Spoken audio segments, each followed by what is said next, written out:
Alors maintenant, accélère à fond. Qu'est-ce que tu remarques? Ça part pas. Alors on met la 2 tout de suite. Hop.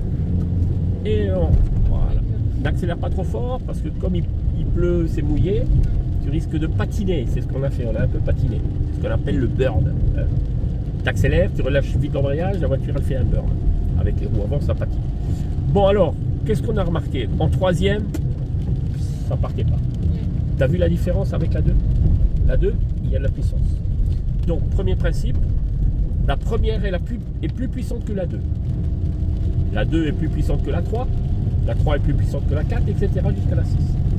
Donc, la troisième, elle n'est pas puissante suffisamment pour cette courbe. Après, on verra qu'on pourra, néanmoins. Mais ta deuxième. Alors là, tu vois, on est en côte. Tu voulais mettre la deuxième en freinant. Vas-y. Alors que la côte fait office de frein.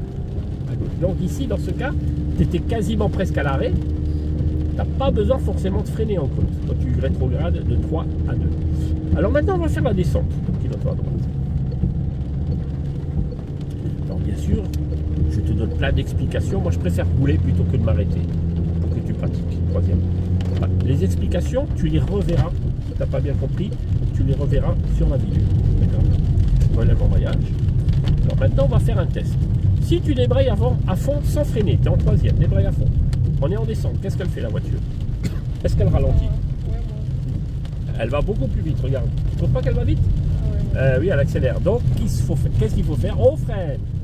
Voilà, tout en débrayant pour mettre là, tout en freinant. On met la 2. Et la voiture, est-ce qu'elle a ralenti?